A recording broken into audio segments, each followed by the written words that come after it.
राकेश त्रिपाठी जी, क्यों ना बताया जाए, अगर आपके मुख्यमंत्री ठीक उसी वक्त ये बयान देते हैं 400 पार का, तो उस समय में इस तरह के बयान का क्या मतलब? 400 पार, अभी तो 450 भी बोल रहे हैं लोग। नहीं देखिए 400 पार तो नहीं, बिल्कुल बोलेंगे। मुझे लग रहा है आज देश भर में जिस तरह का वातावरण है भारतीय जनता पार्टी की सरकार के पक्ष में, नरेंद्र मोदी जी के प्रति जिस प्रकार के लोगों की विश्वास अब आस्था में तब्दील हो रहा है, निश्चित तौर पर हम पूरे भरोसे के साथ कह रहे हैं कि भारत की अब तक की सबसे बड़ी ऐतिहासिक जीत भारतीय जनता पार्टी के खाते में आने जा रही है, एनडीए अलायंस के खाते में आने जा रही है। और ये कारण है 25 करोड़ लोगों को अगर गरीबी रेखा से बाहर निकालने का काम हमने किया है, जो नीति आयोग की रिपोर्ट कह रही है। अगर हमने 4.5 करोड़ लोगों के भवन बनवाने का, मकान बनवाने का, घर देने का काम किया है, अगर 14 करोड़ लोगों के घर में नल से जल पहुंचाने का काम किया है, 10 करोड़ से ज्यादा लोगों के घर में उज्ज्वला गैस के कनेक्शन पहुंचाने का काम किया है, अगर हमने उत्तर आज देश भर में हमने लोग युवाओं को जॉब सीकर से जॉब क्रिएटर बनाना प्रारंभ किया है, तो निश्चित तौर पर बाकी गेस्ट का भी ले लूं एक बार, विवेक जी और और मैं आपको बताना चाहता हूं, अंगोला से नीचे है हमारी प्रति व्यक्ति आय। संजय सरकार जी कुछ रिएक्ट करना चाह रहे हैं, एक एक करके सर, एक एक करके संजय सरकार जी कुछ रिएक्ट करना चाह रहे हैं, फिर मैं अपनी जय अवस्थी जी और विवेक जी का रुख करूंगी। एक सेकंड सर, संजय सरकार जी आप कुछ रिएक्ट करना चाह रहे हैं? देखिए, सबसे बड़े बात हम बोल रहे हैं, ये भारतीय जनता पार्टी के जो तमाम नेता है, कभी भी मतलब ऋषि मुनि और साधु संत को नहीं मानता है।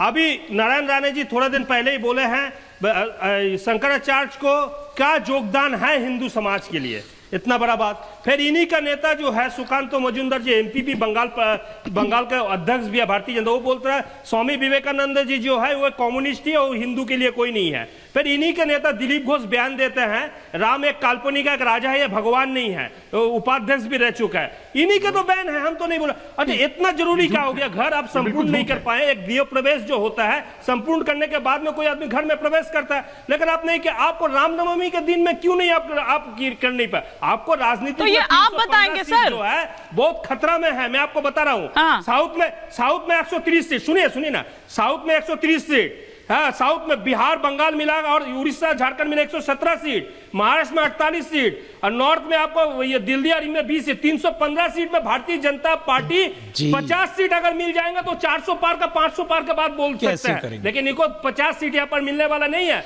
जल्दीबाजी इनको इसी तरफ से है, किसी भी तरफ से रामलीला का अगर राम प्रतिष्ठा हो जाए तो ये वोट में जीत सकते, लेकिन ये बात नहीं बनेगा। तो आप बताइए मेरे एम, तो फिर आप लोग डर क्यों रहे हैं?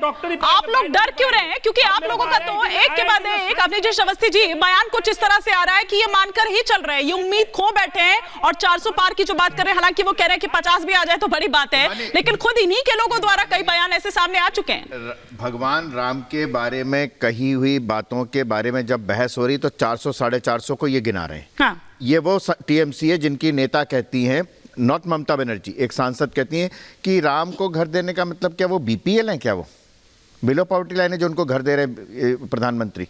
इस हद तक इंडिया अलायंस का कौन सा वो दल है जिसने किसी भी तरीके की अवमानना ना की हो?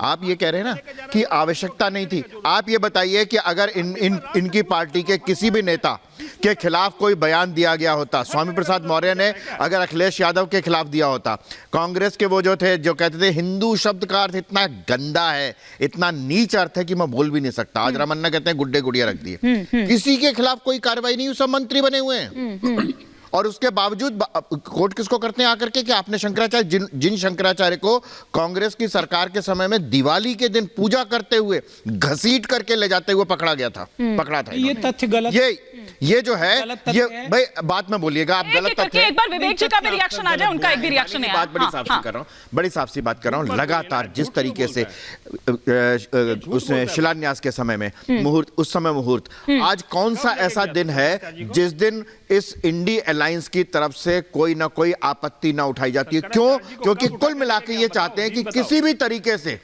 मंदिर ना बने, अब मंदिर बन गया तो उस पर प्रश्नवाचक चिन्ह लगाएं। ठीक है, लेकिन विवेक जी, राम से खिंचाव और बाबर से लगाव, ये तो चल नहीं पाएगा इस देश में।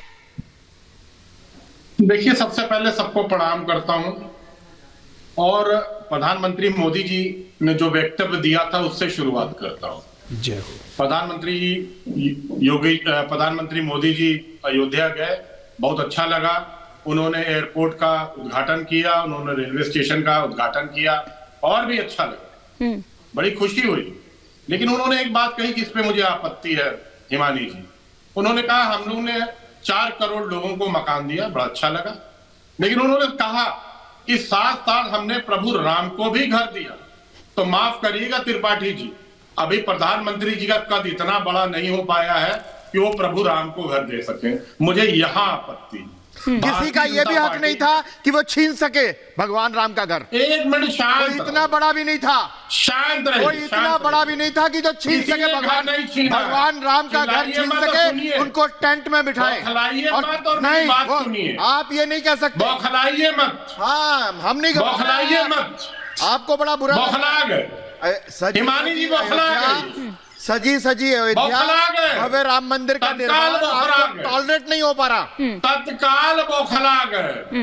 हम क्यों बौखलाएंगे, आप बौखलाएंगे। बौखला तो गए आप, मंदिर वहीं बनाया, बौखला के बैठ गए, बौखला के बैठ गए आप, इसलिए बौखला। जब आपकी दुखती रथ पे हाथ रखा, कहा था मंदिर वहीं बनाएंगे, तो लगे मंदिर वहीं बनाया है। देखिए कहा था ना, देखिए हिमानी जी ऐसे चल रही थी, मैं जबरदस्ती की आदत गोली चला रहे थे, मैं किसी नारे लग रहे थे, मंदिर यही बनाए, मैं किसी के मंदिर वही बनाया है। ठीक है, ठीक है, और मुझे पूरा अधिकार है कि मेरे बीच में कोई ना बोले। ठीक है, ठीक है, मैं आऊंगी क्योंकि दुष्यंत नागर जी यहाँ पर कह रहे हैं कि उन्होंने गोलियां चलवाई और त्रिपाठी जी आपने उनको इतना बड़ा सम्मान भी दे दिया। एक एक करके एक बार जरा माहौल थोड़ा सा गर्मा गया है। त्रिपाठी जी मैं आ रही हूँ, एक रिएक्शन लूंगी। एक हमारे साथ इस वक्त अनूप जलोटा जी जुड़ चुके हैं, सिंगर। एक बार जरा वो स्वागत जिस तरह से किया जा रहा है, वो प्राण प्रतिष्ठा और उसके अनुष्ठानों की जो शुरुआत हो चुकी है, एक जरा भजन यहाँ पर हो जाए क्योंकि तापमान जो है वो काफी बढ़ चुका है यहाँ पर, तो थोड़ा वो तापमान भी ठीक होगा अनूप जलोटा जी के इस भजन के साथ। देखिए, मैं जो गाने वाला हूँ इससे तापमान और बढ़ने की आशा है। अच्छा जी, क्योंकि मेरे मन में जो मेरे मन में है वो तो मैं गाऊंगा ही। वो ये है कि काशी बदली अयोध्या बदली, सबको मालूम है काशी बदल गई, वहां के मंदिर कितना सुंदर बन गया। काशी बदली अयोध्या बदली, अब मथुरा की बारी है। काशी बदली अयोध्या बदली, अब मथुरा की बारी है। राम खड़े हैं लिए धनुष और मुरली बजने वाली है, मुरली बजने वाली है। सबको बता दूं कि मोदी जी ये अयोध्या मंदिर बनने के बाद शांति से बैठने वाले नहीं है। अब ये मथुरा वृंदावन को ऐसा ही बना देंगे जैसे उज्जैन को बना दिया, जैसे काशी को बना दिया, जैसे अयोध्या को बना दिया। क्योंकि हमारा देश राम कृष्ण और शंकर के लिए जाना जाता है। जब उसके लिए जाना जाता है तो फिर उस और काम क्यों ना हो, बिल्कुल होना चाहिए। और बड़े भव्य ढंग से हुआ है। और अगर हमारे मोदी जी ने कहा है कि हमने 4 करोड़ लोगों को घर दिया और राम जी को भी घर दिया, तो कितनी मजेदार बात है ये कहने वाली कि जिसके नाम से भारत जाना जाना चाहिए उसके पास घर भी नहीं था रहने के लिए। ठीक है, बताइए। हाँ, नहीं वैसे आपने ठीक कहा था, कर्तव्य था। जलोटा जी आपने बिल्कुल ठीक कहा था कि जो आप कहने जा रहे हैं उसके बाद तापमान बढ़ जाएगा, तापमान कम नहीं होगा, ठंडा नहीं होगा। लेकिन अब थोड़ा कुछ ऐसा गीत हो जाए, क्योंकि प्रभु श्री राम आ रहे हैं, तो प्रभु श्री राम के लिए वो क्या गीत जो आपने संजोए हुआ है अपने पिटारे से, कुछ ऐसा भजन, कुछ ऐसा गीत आप निकाले। अवश्य सुने। देखिए, मोदी जी ने कहा है कि 22 तारीख को आप लोग अयोध्या ना आए, भारतवासियों को बोला है वहां बहुत भीड़ होने वाली है, दर्शन तो 27 तारीख से खुलेंगे। तो मैंने उस पे ये लिखा है कि आज मनुष्य को अपने घर में ही अयोध्या, अपने मन में अयोध्या बनाने की आवश्यकता है। उसके दर्शन कीजिए और जब मंदिर के पट खुल जाएंगे जो जाके दर्शन कीजिए। ये है लिखा हुआ, हृदय बना लो भक्तो अयोध्या धाम रे, हृदय बना लो भक्तो अयोध्या धाम रे, आके बसेंगे उसमें सीताराम रे हो, आके बसेंगे उसमें सीताराम रे, मंदिर में पूजन कर आठों याम रे, आके बसेंगे उसमें सीताराम रे। ऐसे मंदिर की आवश्यकता है आज बनाने की।